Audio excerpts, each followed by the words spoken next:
Bismillahirrahmanirrahim. Assalamualaikum warahmatullahi wabarakatuh. Alhamdulillahirrahmanirrahim. Wassalatu wassalamu ala rasulillah.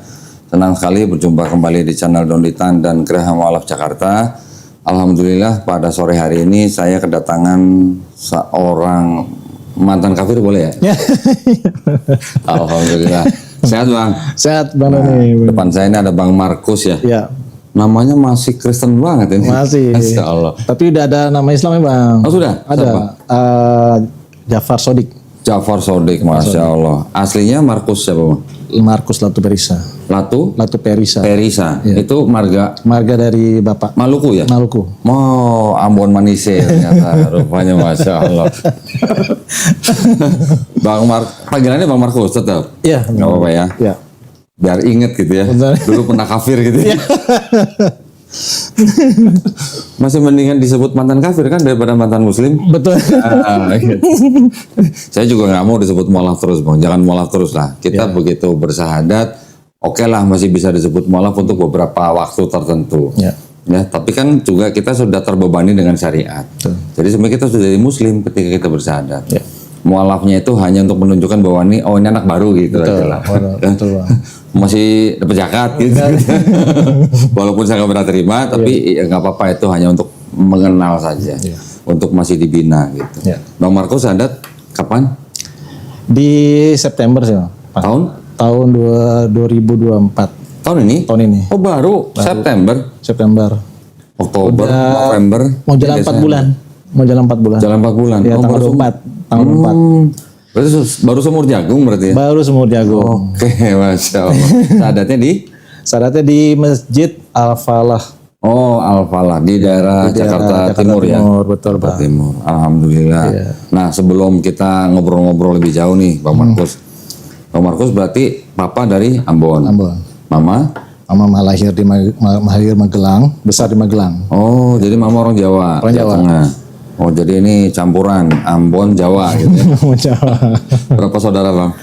Saya ada 5 saudara. Saya nomor utama. Oh, anak sulung. Ya, anak sulung. Jadi semuanya Kristen semua? Semua Kristen. Sampai sekarang? Sampai sekarang Kristen. Oh, sampai sekarang semua masih Kristen? Masih Kristen. Berarti adik-adik juga masih Kristen? Masih Kristen Bang. Waduh, boleh tahu gerejanya Bang? Saya gereja di GPIB Penabur. Waduh, GPIB lagi mantap ya. Berarti dulu ikut apa? CD apa Bang? CD, betul. CD, lulus? CD kategorisasi saya lulus. Lulus semua? Pernah jadi seorang majelis juga di gereja Bang. Kapan? Itu udah lama sih.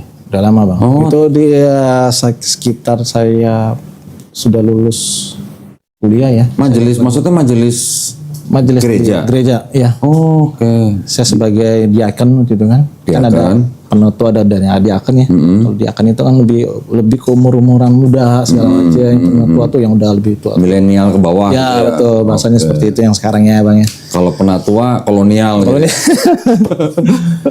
Nah, itu juga dapat didatangkan oleh pendeta ke rumah. Karena kan awalnya itu saya sebelum menjadi majelis itu saya sebagai guru sekolah minggu Bang. Oke. Guru sekolah minggu, dapat perhatian anak-anak sekolah minggu, dapat mereka merasa kok penyampaiannya tuh lebih mengena kepada anak-anak. Gitu kan. Karena kan perbedaan kita waktu saat itu nggak terlalu jauh juga. Saya bawa berapa firman-firman yang memang pada dasar itu kita ketemu dulu dengan para ahli firman, kita bicara, sudah menyampaikan. Waktu berjalan segala macam, datanglah pendeta ke rumah, minta saya untuk menjadi majelis. Oke. GPIB yang di mana tuh Bang, kalau boleh tahu? Di daerah Cawang. Oh, Cawang. Ya. Okay. Terus? Saya bilang sama pendeta saya belum siap. Karena kan ilmu saya masih bisa dibilang saya tidak mengenal lebih dalam mengenai bicara Alkitab dasarnya. Saya hanya tahu pasal-pasal Alkitab, ayat-ayat Alkitab itu dari pas kita mau belajar mengajarkan firman, meneruskan firman kepada anak-anak. Kemudian dia bilang sedikit ada dipaksakan juga, kira saya udah deh, coba deh. Karena pada dasarnya bicara mengenai masuk ke tatanan majelis itu kan nggak bisa coba-coba ya Bang. Iya. Sekali masuk udah. Iya. Dan juga tuh kita menanggung risiko, menanggung beban yang sangat berat gitu. Umur berapa itu Bang Markus waktu itu? Untuk jadi guru sekolah minggu. 30-an cuma. Oh 30-an. Masih muda lah. Belum nikah. Belum nikah, badan masih bagus, masih pilih-pilih gitu. Masih pilih-pilih. Masih pilih-pilih. Dan akhirnya saya menjalankan itu kok kayak nggak ada bimbingan, cuman terlalu cepat. Terlalu cepat. Lantas pendalaman kita pun juga tidak ada yang menjelaskan segala macam. Jadi serba terburu-buru semuanya, Bang. Dan akhirnya saya menjalankan, berapa lama saya menjalankan kok rasanya kayak ada beban dengan ini kan nggak boleh ya. Takut dosa gitu ya? Iya. Ini kan nggak boleh pada dasarnya. Yeah. Kalau kita menjalankan apa yang bicara mengenai keimanan ataupun menjadi seorang majelis di gereja itu harus menjadi contoh. Harus menjadi contoh untuk umat-umat segala macam. Sementara ketika saya berdiri di depan mimbari itu, ketika di hari Minggu itu, keringetan, Bang. Oh gitu. Karena saya merasa paling kan sekali 2 kali. Kalau udah rutin kan enggak lah. Dan juga ini terbentur dengan saya kerjaan. Saya bilang kalau dunia F&B itu kan nggak bisa hari Minggu terus. Apa? F&B. Oh, restoran. Iya, food and beverage. Oh. Itu hari Minggu nggak boleh libur. Oh. Jadi yang saya minta sama pendeta, minta waktu segala macam, terbentur segala macam, nggak bisa akhirnya, nggak bisa menggantikan saya. Dan sedikit malah saya melalaikan tugas. Dan akhirnya saya memutuskan saya untuk mundur dari majelis. Oke. Tahun berapa itu, Bang? Tahun 99 sih, Bang. Waduh, masih kepala 9. 99. Iya. Itu saya mundur sebagai majelis. Akhirnya sebagai saya menjadi umat biasa aja. Menjalankan Kristen saya. Menjalankan perpuluhan nggak? Perpuluhan iya. Oh iya. Perpuluhan iya. Waduh, kalau enggak tadi teleponin pendeta loh. Bang Markus sehat gitu. Saya menjalankan perpuluhan juga sampai dengan kesibukan saya yang saya dapati dengan kerja segala macam. Saya ikut organisasi segala macam. Saya udah jarang tuh masuk kerja, Bang. Masuk ke gereja tuh jarang. Bahkan bisa dibilang sebelum saat ini itu saya udah 4 tahun lamanya saya tidak menginjak lagi bicara masuk ke gereja. 4 tahun dari sekarang? Iya. Ke belakang? Iya. Oh, udah gak pernah gereja lagi? Saya nggak pernah gereja. Kenapa? Karena bagi saya ada sesuatu hal yang kok dari banyak bahkan orang tua saya bilang kita masuk gereja itu bukan dilihat dari apa yang kita inginkan, tapi yang mereka lihat ini untuk umat-umatnya itu cara mereka berpakaian. Oke. Ini yang laki-laki itu yang perempuan nih? Sama aja sih, Mas. Oh sama aja. Tapi kan biasanya jadi sorotan yang perempuan. Yang perempuan. Ya. Kalau laki-laki kan nggak mungkin ke gereja pakai celana pendek kan? Kira saya nggak masuk lagi ke gereja, tapi saya tetap menjalankan prinsip agama saya sebagai Nasrani. Dan juga di keluarga pun juga saya masih berkumpul dengan adik-adik untuk berdoa bersama. Natal juga ikut segala macam. Karena di tahun-tahun itu juga saya udah nggak lagi di rumah. Saya ngekos. Jadi saya ngekos segala macam, tapi hubungan segala macam komunikasi tetap terjalan. Tetap baik. Berarti selama 4 tahun belakangan ini Bang Markus ini menjadi Kristen kapal selam berarti? Bisa dibilang begitu. Bener kan istilahnya begitu kan? Betul. Nongol, jadi nyelam terus. Nongolnya kalau Paskah baru nongol, ya. Nyelam lagi. Nongolnya kalau Natal. Gitu. Oke. Tapi Bang Markus selama walaupun gak ke gereja, tapi imannya masih iman Kristen masih kuat. Ya, karena kan nggak lepas dari apa yang kita tahu semuanya kan, karena itu adalah agama keturunan ya, Bang. Ya, dari kecil ya. Dari kecil. Ya. Dari kecil saya dibina dengan Kristen. Mau saya lihat orang tua saya Kristen ya, saya Kristen. Gitu. Tapi dulu orang tua di gereja aktif juga? Enggak. Oh enggak. Enggak terlalu aktif karena papa kan almarhum papa itu juga belayar. Ibu juga sebagai ibu rumah tangga, jadi ngurusin kita lah. Cuman ada ibadah rumah aja yang dikunjungi pada majelis gitu segala macam. Gitu. Tapi selama Bang Markus nggak ke gereja GPIB itu, nggak coba cari gereja lain? Saya sempat ke GBI. Oh GBI, GBI apa? GBI. Yang Tiberius atau yang Betani? Betani Bang. Oh Betani. Tempat saya dulu. Saya datang, saya terkejut Bang. Kok Agak ini berbeda caranya ya. tepuk tangan, nyanyi, terus kayak musik segala macam. Ya, Jadi live music. jadi sedikit saya punya rasa kayak, oh kayak begini kali ya, karena tersentuh gitu loh Bang. Ya. Kalau GPIB kan agak kusuk ya, Ya. nggak ada. Tapi ada tepuk tangan juga kan GPIB? GPIB itu nggak ada Bang. Hah? Nggak ada. Oh kalau saya dulu tuh yang GPDI yang tepuk tangan. GPIB enggak ya? Keyboard itu hanya sebagai alat untuk Ya. kita bicara. Cuma keyboard aja ya, nggak ada keyboard. drum, nggak ada gitar, nggak ada. Nggak ada. Jadi pas saya GPIB tuh mirip-mirip. GPIB tuh mirip-mirip kayak GKI ya. Iya. Jadi saya datang masuk ke GPIB, nggak ada drum, komplit, alat musiknya komplit, dan semuanya lagu-lagunya itu banyak lagu-lagu yang mereka ini menggugah hati sampai saya mengeluarkan air mata segala macam. Bisa nangis ya di GPIB? Bisa. Emang itu tujuannya itu begitu. Emang tujuannya supaya jemaat bisa nangis itu. Bisa nangis berarti ketangkep emosinya. Iya, emosionalnya dapat ya. Iya. Wah ini chemistry-nya dapat nih, kena gitu kan. Aduh, terus wah saya merasa udah. Saya teman-teman saat itu saya datang ke GBI, saya diajak. GBI yang di mana nih? Di daerah mana?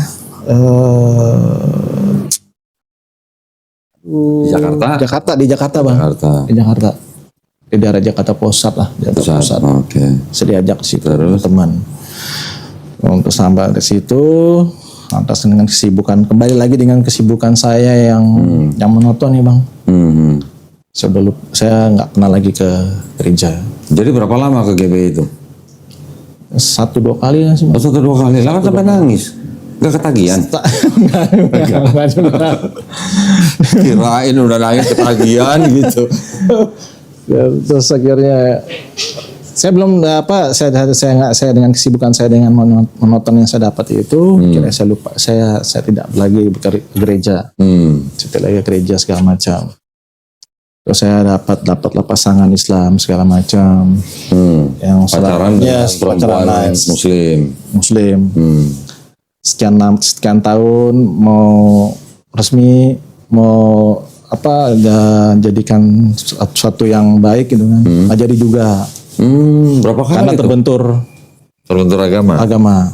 Tapi kan jarang ke gereja. Iya, sampai karena saya kalau waktu itu kan pemikiran saya, kalau saya dapat pasangan Muslim, pasangan saya harus ikut saya. Oke.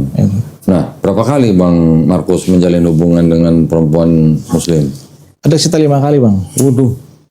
Sekali lagi dapat ember. Sekitar 5 kali. Udah 5 kali.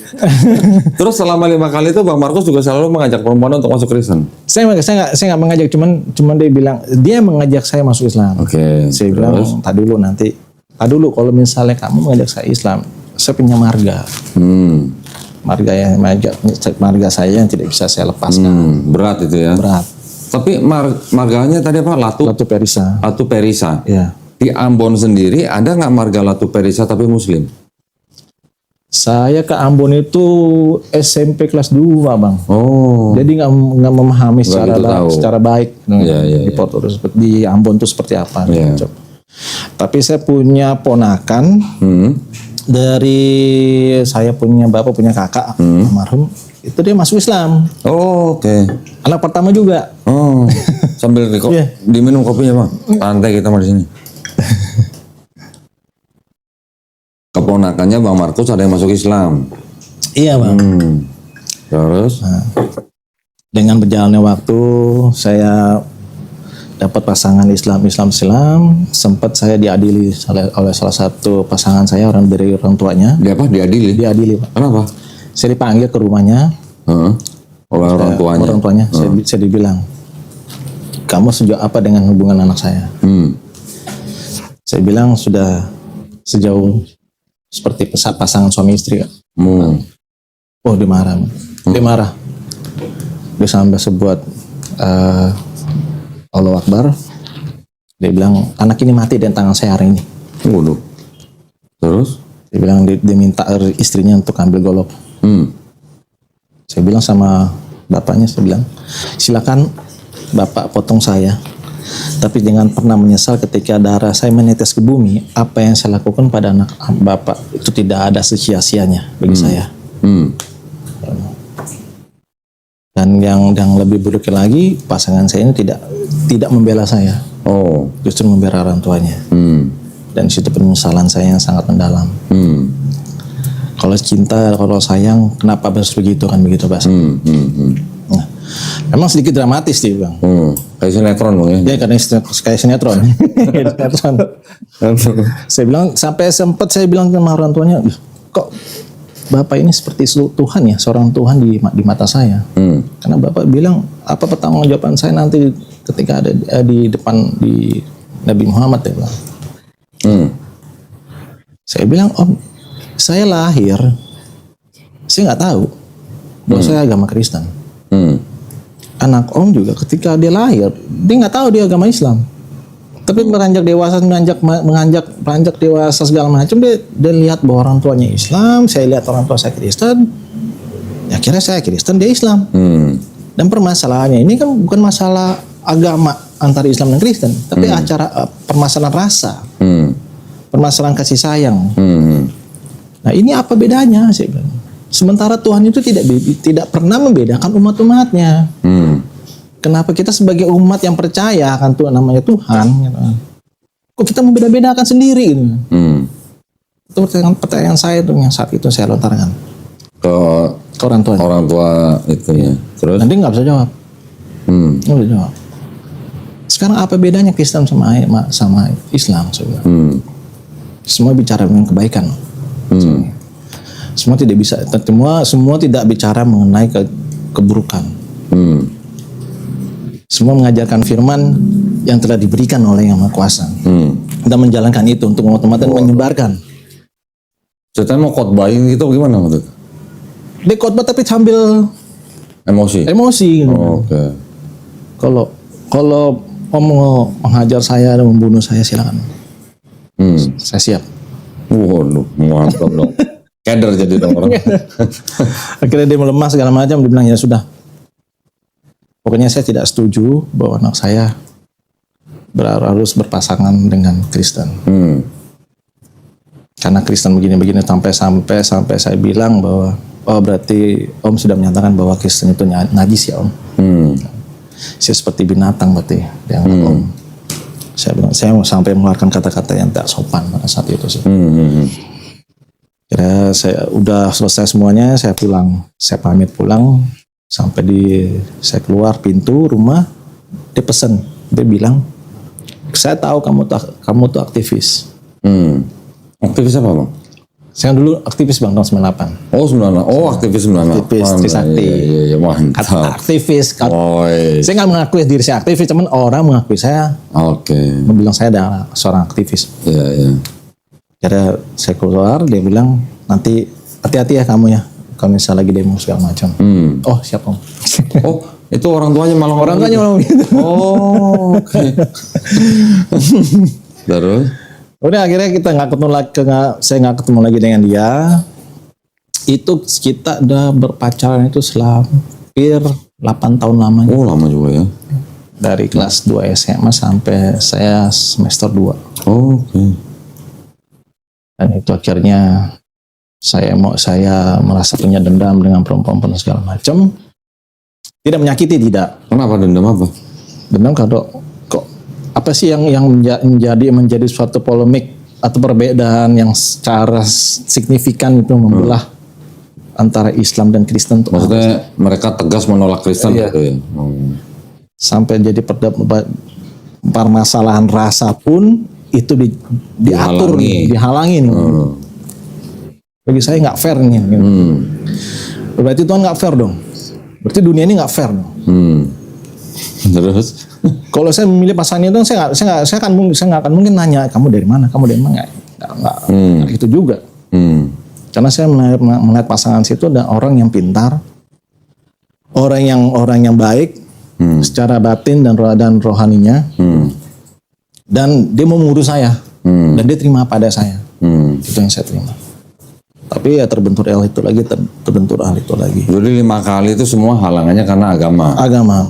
Sampai teman-teman saya yang Kristen, kenapa sih kok saya ngajari gereja aja? Lah, maaf, gereja itu tempat orang beribadah. Bukan tempat orang mencari calon atau pasangan hidup. Tapi ada juga yang cari calon di gereja. Kalau itu terserah ya, Bang ya. Itu kan hak. Tapi kenapa bisa sampai 5 kali ketemu calon muslim semua? Kenapa nggak cari yang Kristen? Kalau saya sih punya dari hati ya, Bang. Saya nggak mau mencari Kristen itu dengan saya datang ke gereja. Hah? Maksudnya? Karena orang banyak bilang datang ke gereja aja nanti pasti kan ada jodohnya kok. Justru orang yang peduli dengan saya bicara dengan rasa, itu orang Islam. Oh. Dengan saya bicara, dengan saya berbagi rasa segala macam, mereka itu dengan. Karena akhirnya seiringan waktu berjalan di tahun 2023 ya, saya berkenalan lah dengan seorang wanita yang sekarang menjadi pasangan hidup saya. Yang keenam nih berarti nih. Oh iya. Yang keenam nih berarti nih. Oh berarti dapat ember, Mbak. Waduh, Masya Allah. Terus yang ini jadi gitu ya. Yang ini jadi, Bang. Waduh, akhirnya. Gitu. Karena dari wanita ini dia tidak menggugat masalah hal spirit mengenai keagamaan.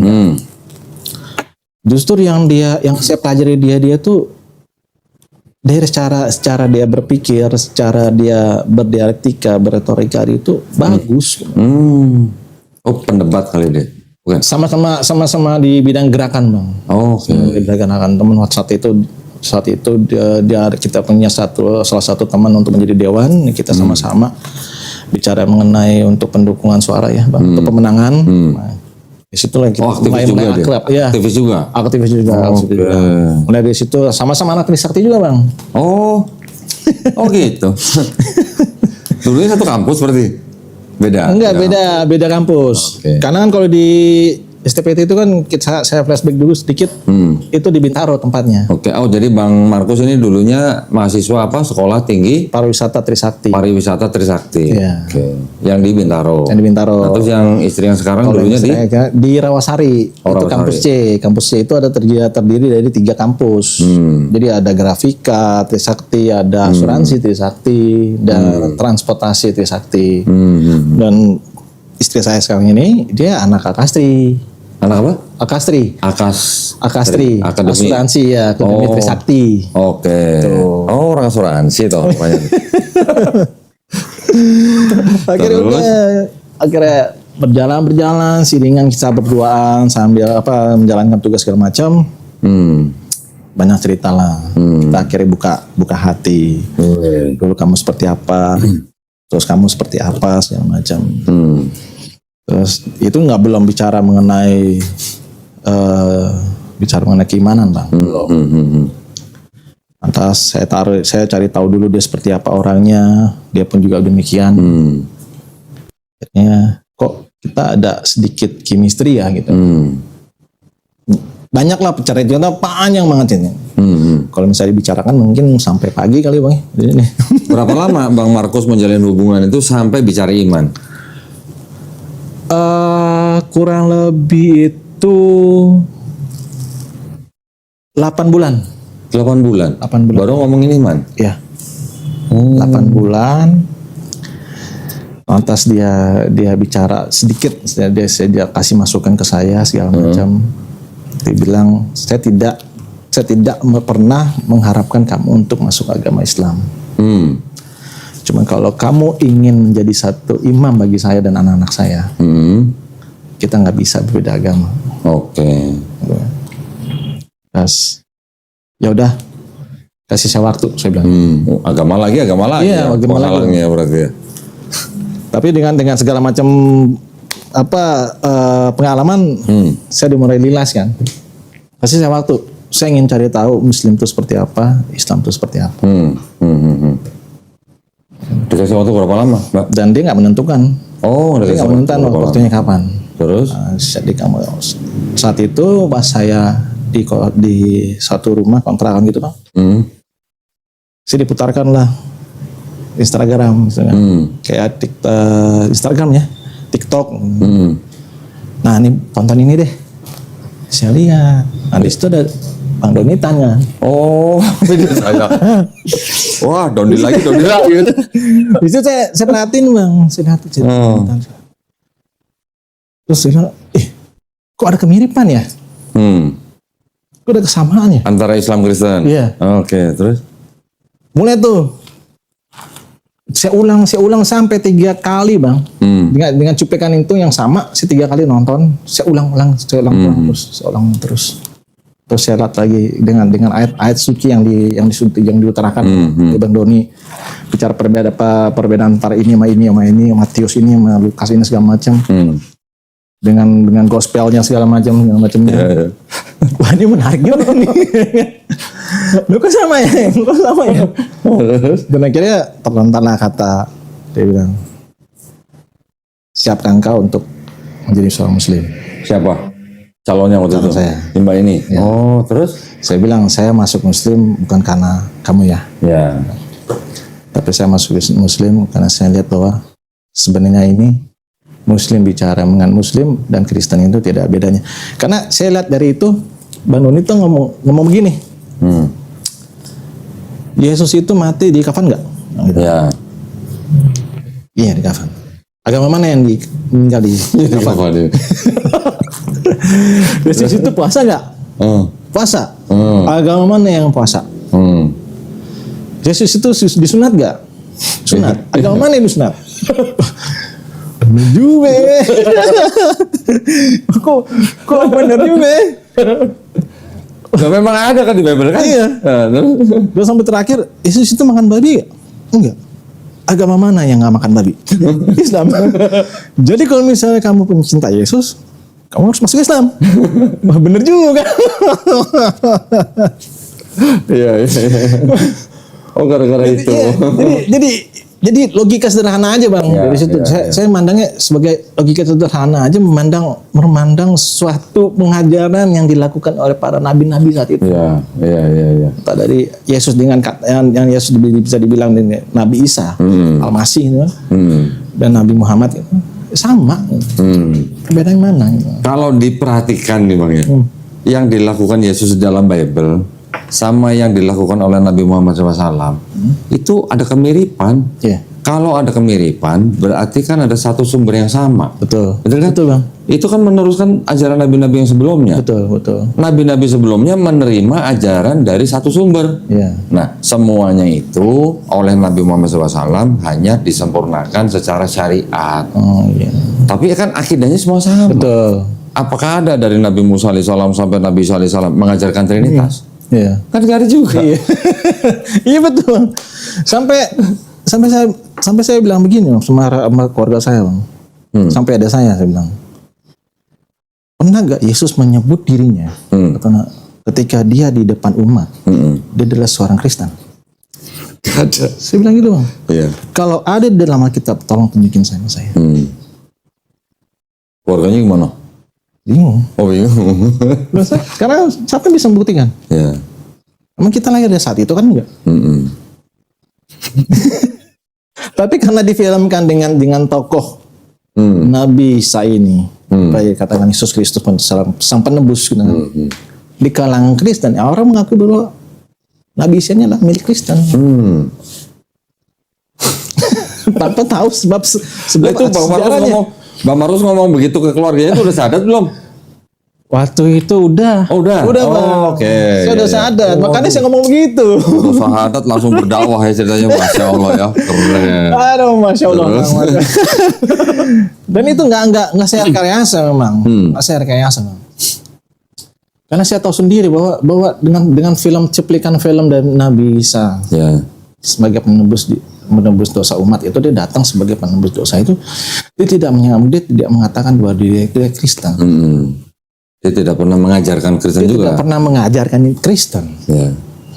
Bahkan yang dilakukan, yang sekarang dilakukan oleh umat Islam. Iya. Ya. Dia membuat mujizat, iya. Ya. Mujizat untuk orang buta bisa nyala kembali, orang mati bisa dibangkitkan kembali, orang yang sakit bisa disembuhkan. Iya. Mujizat itu datang dari mana kan? Dia satu sumber yang kita tahu, gitu. Nah, ini perbedaannya apa sih? Masya Allah. Nah, waktu Bang Markus memutuskan untuk bersyahadat, itu membutuhkan waktu berapa lama? Dari mulai menonton video saya misalnya kan, sampai itu akhirnya 2 minggu sih Bang. cuma 2 minggu. 2 minggu. Widih, 2 minggu. keren 2 minggu. 2 minggu saya punya tekad, akhirnya saya memberikan diri. Jadi saya mau sadar. Masya Allah. Terus responnya calon waktu itu gimana? Dengar begitu? Udah senang. Oh, nggak bilang kamu pura-pura kali, gitu, enggak ya? Enggak ya? Dia bukan dia bilang alhamdulillah. Alhamdulillah. Kalau kamu sudah mengerti apa yang harus kamu jalankan. Udah akhirnya saya sadar. Hari itu juga saya minta saya harus sadar. Waduh. Kita awal itu kita ke MUI. Terus tutup. MUI nggak bisa. Hari apa waktu itu? Hari Sabtu. Oh, Sabtu. Udah tutup kantornya? Ya sore. Kita datangnya sore jam 3:30 Bang. Oh, ya udah berapa pulang lah. Iya. Iya. Kira kita ini kemana lagi ya kita cari ya? Oh, ada satu masjid ya bilang di tempat dari rumah. Kita ke situ aja dulu deh. Karena dari keluarga dia pernah ada yang sadat di masjid itu. Iya. Kira saya ke sana, saya datang kebetulan ada nih orang yang bisa melakukan sadat. Kira saya di situ lah mengikrarkan namanya. Waktu bersyahadat gimana rasanya? Saya merasakan satu kenyamanan sih Bang. Saya merasakan yang namanya kesenangan dalam hati dan jiwa ini. Karena ketika saya melakukan yang namanya mengatakan 2 kalimat syahadat itu, mereka yang sekeliling saya ini mengatakan bahwa selamat datang saudara-saudaraku. Masya Allah. Sambil dirangkul. Masya Allah. Setiap Muslim itu bersaudara. Iya. Ya. Walaupun bukan saudara satu bapak satu emak gitu, tapi dalam iman itu semuanya bersaudara, merasakan sesuatu yang sama gitu. Kita kalau Kristen sih memang saudara Bang, saudara. Tapi emang tidak seperti apa yang saya lihat ketika saya mualaf bersyahadat. Oh, oke. Ya. Sepanjang saya bersyahadat dan akhirnya saya menjalankan namanya seorang mualaf itu. Saya cukup bingung nih namanya ini sholat tuh kayak gimana sih? Sampai akhirnya pasangan saya ini dibikin suatu karton, ditulis urutan sholat ditulis. Oh, nggak sama masjid itu nggak dikasih pembinaan apa gitu? Saat itu sih enggak. Oh, oke. Sebelum syahadat udah sunat belum? Saya belum. Sampai sekarang belum? Astagfirullahaladzim.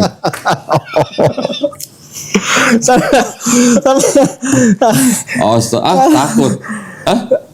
Bukannya takut sih Bang, maksudnya kalau misalnya emang harus disunat sih ya kan? Harus disunat. Kapannya itu sempatnya kapannya waktunya kapan itu belum sempat sayanya gitu. Sampai saya bilang sakit nggak sih? Coba dicubit tangannya, coba dicubit kayak gitu rasanya. Udah nggak jauh, udah beda itu. Enggak, cuman ngomong-ngomong kalau aktivis 98 disunat alot nggak ya? Makanya saya pernah bilang Bang, umur saya 40 masih bisa kan ya? Nabi Ibrahim alaihissalam umur berapa disunat? Gitu Bang. Iya, pakai kampak lagi. Mau pakai kampak atau mau pakai potongan kuku Bang? Tenang gitu, nggak ada yang perlu ditakutin sunat. Nanti gini aja ya, Bang Markus.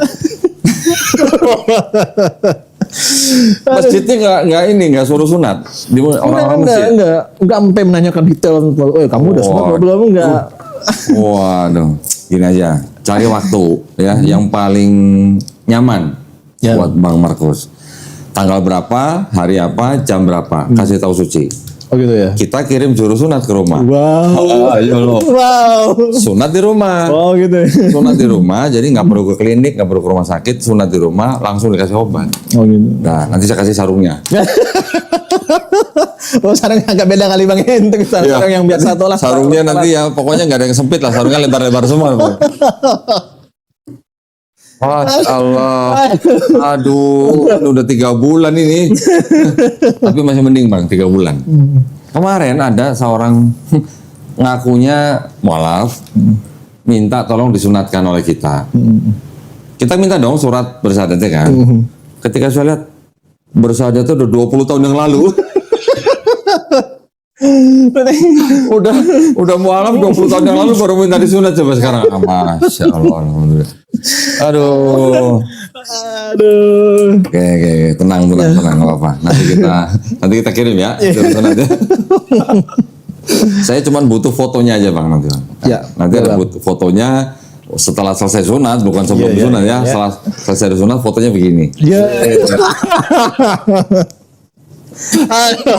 Tenang, nanti kita kirim lah. Terus setelah pada waktu bersyahadat itu orang tua tahu nggak, Mama? Belum tahu. Belum tahu. Keluarga belum ada yang tahu Bang. Terus Saat berapa itu lama setelah bersyahadat itu baru kasih tahu orang tua? Seminggu ya. Semingguan. Karena kan saat itu juga hubungan saya dengan yang istri saya ini juga belum resmi Bang. Resmi pun juga harus ini kan. Iya. Zuatnya harus satu. Kira-kira saya ngomong, saya minta restu sama ke Mama. Mama sih udah tahu kalau saya tuh punya pasangan, terus dia bilang, kayaknya info-info dengar kamu mau masuk Islam. Udah ada gosip gitu ya? Udah ada gosip nih Bang. Oh, aduh. Terus? Iya. Mana? Apa bedanya? Nggak bisa. Terus? Sama nama Nabi Muhammad SAW. Bedanya apa? Wah kalau begitu Mama nggak setuju deh. Oh kalau begitu juga, saya jangan jadi deh. Nggak jadi apa? Nggak jadi nikah sama pasangan saya sekarang. Terus? Karena sebelumnya itu pasangan saya ini udah dekat sama Mama. Oh udah kenal. Oke. Mama sakit, dia datang tanpa disuruh. Karena kan pasangan hidup saya ini orangnya dia ini anak yatim piatu Bang. Yatim piatu dan dia memang membutuhkan figur seorang ibu. Jadi ketika ketemu sama dengan mama saya, disitulah kecintaannya dia kepada orang tua sebagai ibu. Di situ timbul. Dia perhatiannya sangat ke saya gitu kan. Oh jangan kalau begitu, kesian nanti. Waduh, mamanya langsung. Iya. Terus gimana nih? Mama nggak setuju Markus masuk Islam, tapi Mama melarang Markus untuk pisah. Nanti kena gede, Markus udah tua, siapa yang mau melayani Markus? Jadi Mama setuju dengan calonnya waktu itu. Akhirnya dia bilang, yaudah deh, terserah kamu deh. Kamu udah dewasa Markus. Kamu udah tahu mana yang buruk, mana yang enggak. Kamu memilih jalan ini, dosa kamu pikir sendiri bukan Mama. Oh ya udah Mak.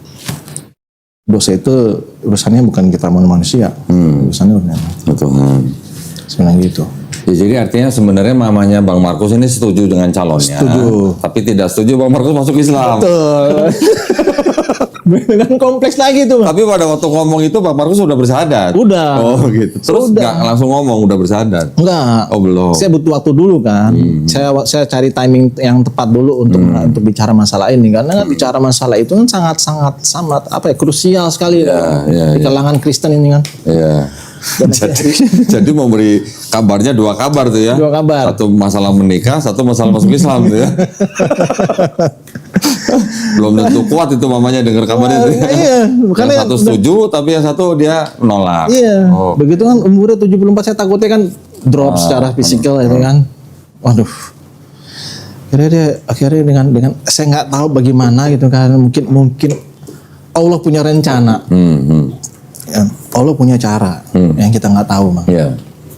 Saya sampai di rumah dengan pasangan saya bawa yang udah adik-adik saya udah tahu. Adik-adik udah tahu? Udah tahu. Oh, udah mengenal. Enggak, maksudnya adik-adik sudah tahu masuk Islam atau sudah kenal dengan calon? Sudah kenal sama calon saya. dikenal masuk salah, dan juga udah ada yang tahu saya masuk Islam. Oh. Itu adik saya nomor bontot yang paling bungsu tuh laki-laki, sama yang nomor 4 perempuan. Bocor tuh ya. Bocor. Oh. Akhirnya ya udahlah, udah yang nomor 4 ini sama yang nomor 5 ini mereka bilang udah itu urusan kamu, kamu udah dewasa. Apapun yang kamu lakukan ayo, itu hak kamu. Ada yang nanya nggak bang ke Bang Markus, kenapa masuk Islam gitu? Banyak bang. Oh banyak. Enggak, maksudnya adik-adik atau saudara? Ada. Banyak. Kenapa masuk Islam? Jawabnya gimana? Saya bilang nggak ada bedanya kok. Nggak ada bedanya. Ya. Nggak ada bedanya apa maksudnya? Tentang cara berdoanya, cara beribadahnya, tentang pembawaan firmannya segala macam. Bagi umat yang saat itu ya bang, sampai saat ini itu nggak ada bedanya. Permasalahannya apa? Maksudnya nggak ada beda antara Kristen dan Islam, atau nggak ada beda tentang Nabi Isa alaihissalam dengan Nabi Muhammad SAW? Itu salah satunya itu. Oke. Yang Agama Kristen dengan Islam memang pasti beda. ada perbedaan. Pengajarannya yang dibawa, yang dibawa oleh Nabi Isa dengan Nabi Muhammad SAW ini Nggak ada bedanya. Nggak ada bedanya. Oke. Sampai bilang sama tadi itu bang, siapa yang puasa tuh sunat segala macam, sujud makan babi segala macam, siapa ya? Udah terserah deh dulu. Udah terserah deh. Sadar juga kali Pak ya. Udah terserah deh. Mungkin juga kalau misalnya saya udah tua, siapa yang mau saya, jamin saya hidup. Kamu mau ngurusin saya? Enggak. Kamu udah nikah. Kamu mungkin bisa. Ya saya harus cari pasangan yang pasti dong untuk hidup saya. Siapapun dia, dari manapun dia. Ketika saya mengatakan saya cinta dengan dia saya sayang sama dia, dia memberikan feedback yang baik dengan saya. Dan kenapa enggak? Jadi mereka nggak bisa apa-apa dong ya? Nggak bisa apa-apa. Dan akhirnya saya datang ke rumah, saya minta restu, saya ambil air di baskom bang. Buat apa? Buat kaki ibu mama saya. Saya basuh. Oke, Masya Allah. Saya basuh dengan mama yang dengan penuh dengan air mata yang bercucuran itu. Waktu membasuh kaki mama itu mama udah tahu. Udah. Mama itu udah masuk Islam. Oh, terus? Dia nangis dengan air mata yang bercucuran, dan juga saya juga begitu. Keluarga saya juga, adik-adik saya juga menangis saat itu. Saya bilang, Mama ingat nggak cara sebenarnya seperti Markus lakukan ini sama nggak dengan Nabi Isa melakukan ibunya ketika untuk membasuh kaki? Ya. Basuh. Saya minta maaf sama Mama, saya minta restu sama. Walaupun nangis akhirnya disetujui. Mama bilang setuju. Mama merestui. Mama merestui Markus sama calon. Sampai akhirnya saya minum bang. Akhirnya saya minum. Air basuhnya, air bekas basuh kaki. Satu baskom. Iya. Diminum semua atau satu gelas aja? Keren semua semuanya wah. Saya mandi berarti. Kalau semua kembung kan. Akhirnya saya ambil satu gelas sama satu gelas yang besar ya, satu mok gitu. Ini saya minum, calon saya juga minum. Waduh. Dan dia juga cium kaki sama saya. Dari situ ya akhirnya udah. Ya. Sebenarnya sih nggak ada ajaran begitu. Ya, tapi itu hanya untuk menunjukkan rasa hormat aja. Rasa hormat kepada orang tua saat itu yang. Iya. Di dalam Islam sih nggak diajarin begitu, ya. Bang. Bagi saya sebagai bicara dengan ibu kan ibu yang satu yang melahirkan saya. Iya. Ibu itu surga ini di telapak kakinya gitu. Dan saya harus mengatakan itu dengan benarnya. Terus akhirnya menikahnya kapan? Nikahnya di bulan November. Waktu sebelum menikah ibunya nggak bilang, kamu mau nikah kok nggak sunat gitu? Enggak ya. Gimana ini?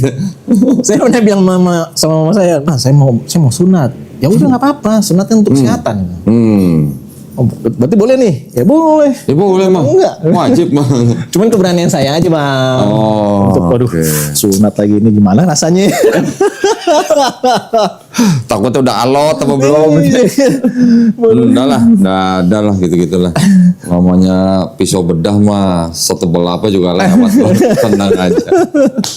Kan disuntik. Itu ya, iya dong, enggak sakit. Sakitnya tuh besoknya biasanya. Pagi-pagi biasanya. Sudah hilang ininya ya, Pak, reaksi. Bukan, kalau pagi-pagi kan biasanya ada yang berontak kan biasanya. Oh iya itu dia. Enggak lah, itu biasa lah. Masa sama anak 8 tahun kalah gitu. Iya. Tenang aja, nanti kita bantu lah, kita aturin lah pokoknya. Jadi alhamdulillah sudah tidak ada masalah dengan keluarga ya, berarti ya. Tidak ada masalah. Alhamdulillah. Cuman apa minggu-minggu ini sempat ada dari saya punya adik itu ada 2 orang yang menghakimi saya secara langsung. Oh, soal apa? Soal agama lagi? Soal agama. Iya. Dia bilang semoga lo sadar ya, karena lo udah melakukan hal di jalur yang sesat.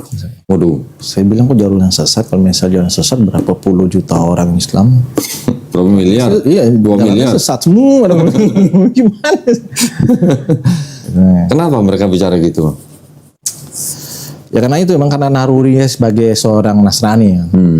Dan itu kok bisa aja lo sebagai kakak pertama bisa. Gitu. Apa karena perempuan sama saya bilang saya nggak pernah mengatakan bahwa ini saya masuk itu gara-gara pasangan saya sekarang enggak.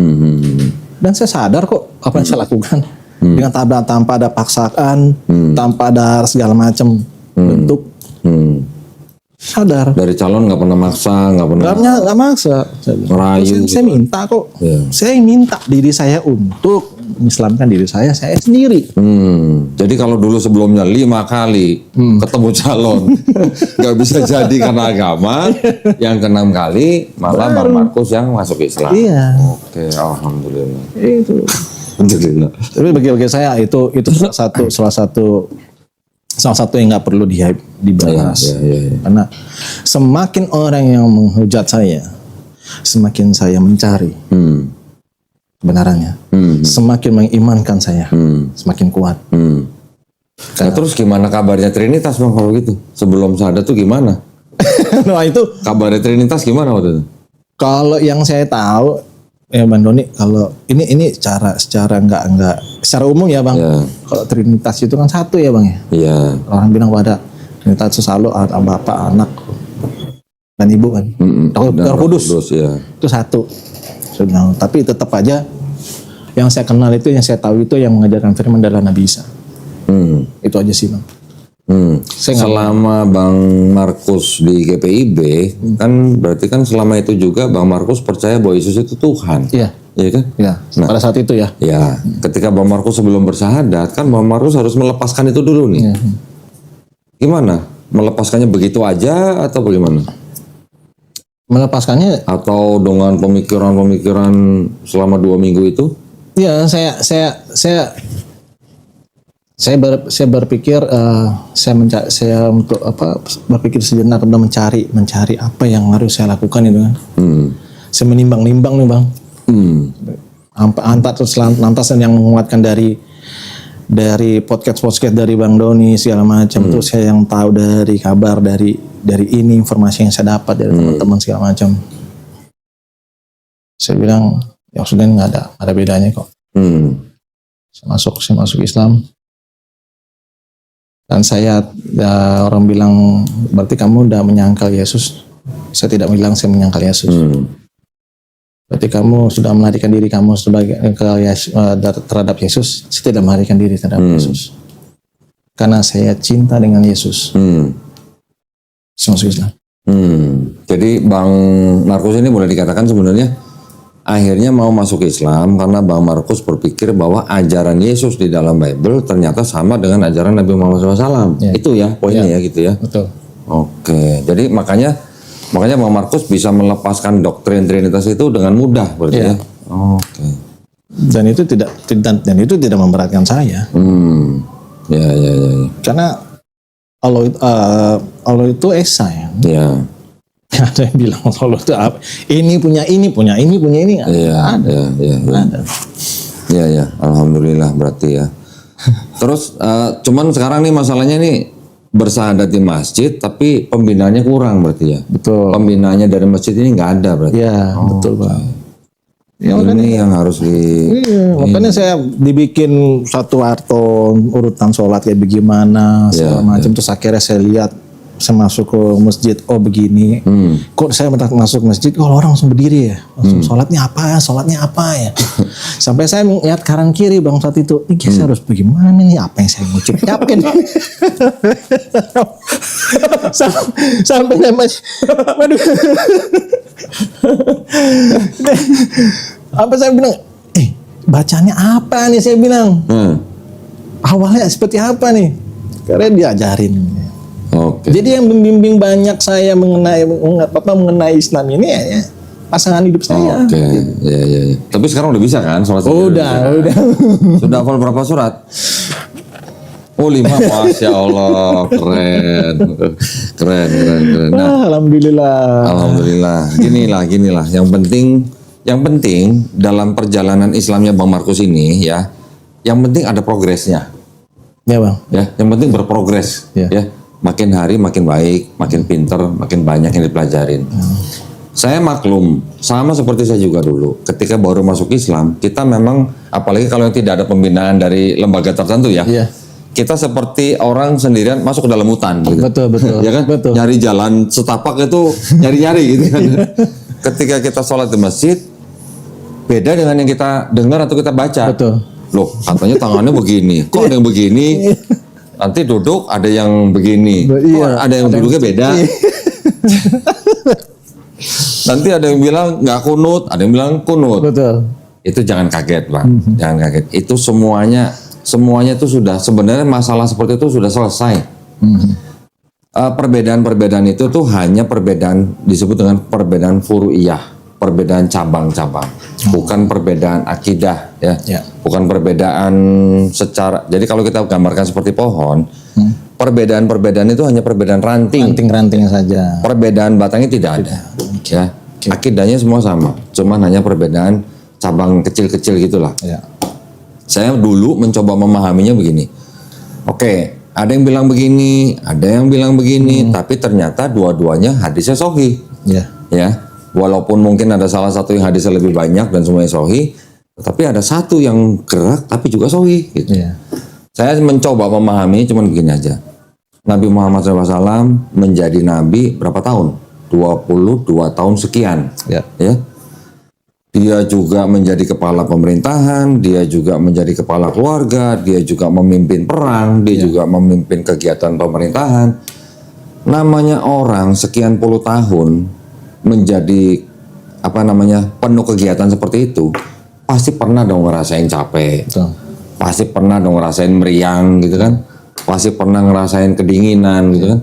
Jadi bisa aja ketika suatu saat Nabi sedang tahiyatul, mungkin dia sedang kedinginan, mungkin dia sedang gemeter. Pas dia sedang gemeter, sahabat yang di belakang melihat, dan sahabatnya juga orang alim, makanya riwayat dia sahih. Bisa jadi begitu, ya kan? Kan bukan berarti ajaran yang satu ini pasti salah, bukan. Ya bisa aja, namanya kondisi manusia biasa ya. Bisa terjadi macam-macam seperti itu. Ya sudah, kita hanya ikutin saja. Jadi jangan yang begini terus menyalahkan yang begini, yang begini jangan menyalahkan yang begini. Gitu. Jangan. Juga ada yang nanti begini, ada yang di bawah, ada yang di samping. Itu semua pasti ada alasannya. Pasti ada latar belakangnya. Bisa jadi ketika suatu saat Nabi begini tuh mungkin badannya memang masih seger, masih muda begini. Nanti mungkin agak capek, tangannya turun bawah. Ketika perang tangannya di samping karena megang senjata. Sedang perang sholat, Bang, bayangin coba. Bisa konsen gitu. Musuh di sana lagi adu pedang gitu. Ini kita di sebelah sini lagi sholat, kan pasti jaga-jaga gitu. Jadi kayak gitu-gitu tidak perlu menyalahkan apa yang beda-beda seperti itu, karena perbedaan itu hanya perbedaan cabang, perbedaan kecil-kecil gitu. Perbedaan yang bisa terjadi pada setiap orang pada kondisi tertentu gitu. Jadi nggak perlu salah, apalagi sampai ngomong kafir, jangan. Itu ya nggak boleh. Makanya seperti Bang Markus, sebagai anak baru nih ceritanya, harus banyak belajar, banyak baca. Jadi jangan buru-buru, kok ini beda ya? Oh salah, jangan. Tar dulu, semua ada penjelasannya. Tenang aja. Betul. Dan memang masuk menjadi seorang muslim itu masuknya gampang, Bang. Tapi menjalankannya ini sulit. Nah, kalau Bang Markus masih mengatakan bahwa menjalankannya sulit, berarti Bang Markus belum belum apa? Belum memahami hikmah di balik perintah itu, Bang. Nah, maksudnya sulit itu bukan berarti saya sulit dalam turunan cara beribadahnya. Lantas bicara mengenai apa isi Al-Qur'annya bacanya seperti sebagaimananya gitu kan. Tapi dalam kehidupan sehari-hari, Bang. Kenapa? Dimana kok ketika saya masuk mualaf, kok saya terbentur dengan masalah ujian. Ujiannya itu ada. Oh, kalau itu sudah ada firmannya di Al-Qur'an, Bang. Nah itu yang akhirnya kok bilang, satu pas saya mualaf itu saya menjadi muslim itu pas saat saya dipecat, Bang. Pekerja. Dan satu juga calon saya juga pas saya dipecat nggak lama selang sebulan itu dia punya restoran dia tutup. Jadi nggak ada pegangan nih kita berdua nih. Oke. Masya Allah, ini gimana ini? Gini Bang. Ya, jadi sebenarnya kalau boleh dikatakan masalah ekonomi ya Bang ya. Memang yang namanya rezeki manusia itu kan sudah ditaker. Ya, setiap manusia rezekinya sudah ditaker dan nggak mungkin ketuker. Betul. Ya, sudah dijatah rezekinya. Tetapi ketika kita menghadapi sebuah kesempitan, misalnya dalam hal ekonomi, itu kita jangan buru-buru menyalahkan atau berkeluh kesah. Aduh, saya kok masuk Islam malah jadi begini ya. Belum tentu karena masuk Islamnya begitu. Gak masuk Islam juga bisa begitu. Ada nggak orang di luar Islam yang susah, Pak, ekonominya? Betul. Banyak juga kan. Tetapi ketika kita sedang menghadapi hal seperti itu adalah ujian buat kita. Setiap nafas kita tuh ujian, Bang. Ya, kita menghirup nafas, kita mengeluarkan nafas, itu setiap nafas tuh ujian. Betul. Jadi jangan kira bahwa orang kaya juga tidak diuji, Bang. Jangan kira. Malah buat saya, orang kaya itu ujiannya lebih berat daripada orang miskin. Kenapa? Itu kalau kekayaan dia tidak digunakan di jalan Allah, lebih berat tuh hisabnya nanti. Ya. Memang orang miskin punya banyak keterbatasan, tetapi dia juga punya banyak peluangan waktu untuk beribadah juga. Bisa jadi kita sedang diuji ekonomi nih, bisa jadi kita sedang diberikan banyak kebebasan untuk beribadah. Orang yang sibuk belum tentu bisa beribadah seperti orang yang tidak sibuk. Iya, benar. Betul kan? Benar, Bang. Jadi kita jangan memandang sesuatu kesempitan itu hanya dari satu sisi, Bang. Kita melihatnya dari berbagai sisi. Oh, mungkin karena saya begini, karena Allah minta atau mau saya begini. Nah, sama seperti halnya nanti ya, ketika Bang Markus mulai belajar Iqra atau mulai belajar baca Quran, ketika membaca suatu ayat, kok di ayat itu kok bacanya kok nggak bener-bener gitu. Ada yang begitu. Nanti bisa jadi begitu ya, bisa menghadapi begitu. Jangan buru-buru, aduh saya ini nggak bisa. Aduh saya ini nggak berbakat. Aduh saya ini istilahnya kurang atau bagaimana lah. Kok saya baca ayat ini kok nggak bisa-bisa gitu ya. Ada kesulitan gitu Bang. Jangan kira Bang, ternyata di balik itu Allah Subhanahu wa taala tuh karena sayang sama kita disuruh baca berulang-ulang tuh.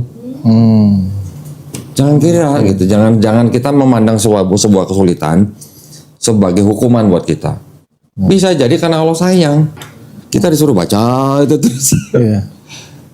Bisa jadi begitu. Jadi Bang Markus jangan buru-buru berkecil hati, apalagi sampai buru-buru berburuk sangka kepada Allah Subhanahu wa taala.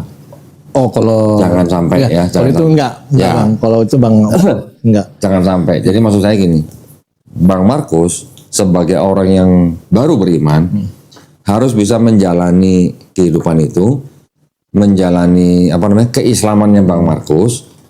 Patokannya cuma begini. Saya kan sudah mengaku orang beriman nih, Bang Markus nih.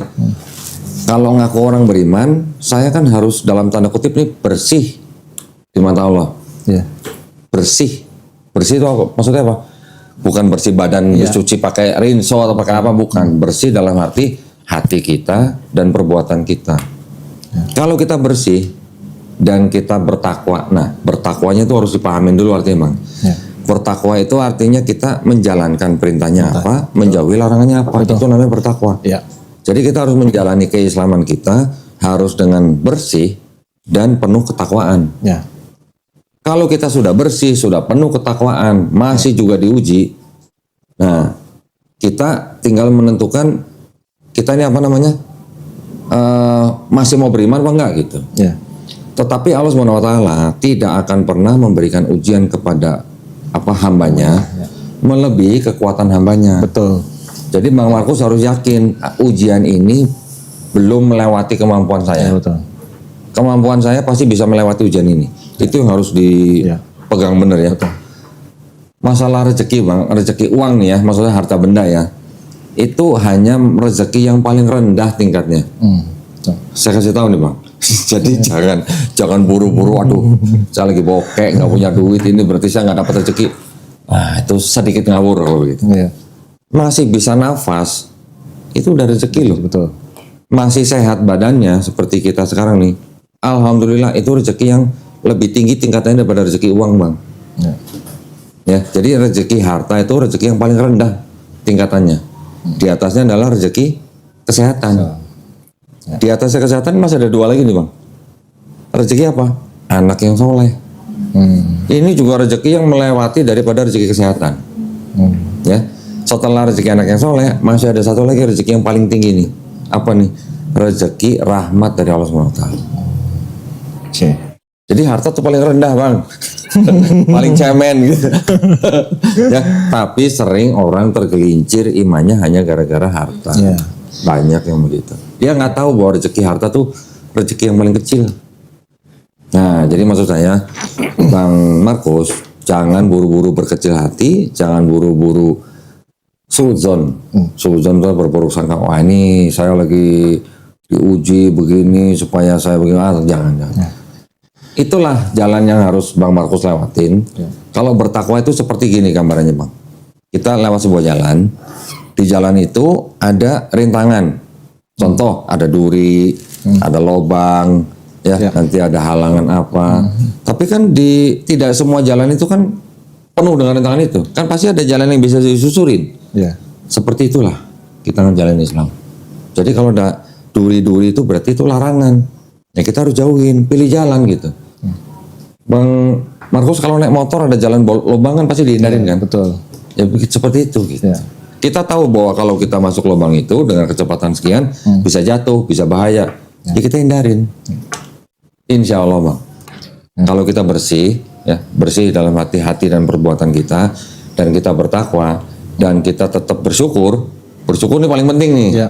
Bersyukur ini yang paling penting nih ya. Kalau kita tidak bisa bersyukur, jangan berharap kita dikasih lebih. Ya.